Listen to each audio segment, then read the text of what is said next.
સ્વાગત છે।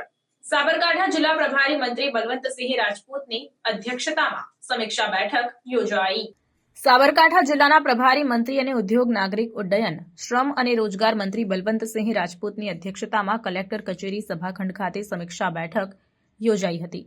આ પ્રસંગે મંત્રી બલવંતસિંહ રાજપૂતે જિલ્લાના વિકાસના કામો મંજૂર થયા છે તે પ્રજાલક્ષી વિકાસ કામો ઝડપથી પૂર્ણ કરવા અધિકારીઓને સૂચન કર્યું હતું। વિકાસના કામો ઝડપથી પૂર્ણ થાય અને લોકોની સુખાકારીમાં વધારો થાય તે જોવા ઉપર ભાર મૂક્યો હતો। આ બેઠકમાં ટ્રાફિક, એસટી ડેપો, જમીન માપણી, ઓવરબ્રિજ, ગટર લાઇન, સ્વચ્છતા સહિત વિવિધ મુદ્દાઓ પર ચર્ચા કરવામાં આવી હતી।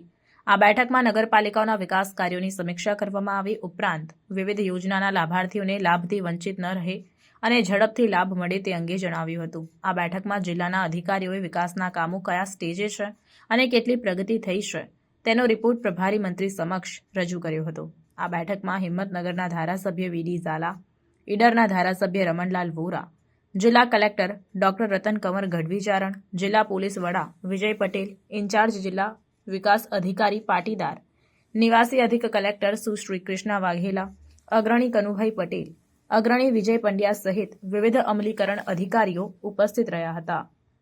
રિપોર્ટર મિનીશભાઈ વ્યાસ, તલોદ। આવા ન્યૂઝ જોવા માટે સાબર આવાઝ યુટ્યુબ ચેનલને સબસ્ક્રાઇબ કરો અને લાઇક કરો, જેથી હવે પછીના દરેક સમાચાર સબસ્ક્રાઇબ કરેલા હશે તેઓને નવા સમાચારની માહિતી મળી જશે।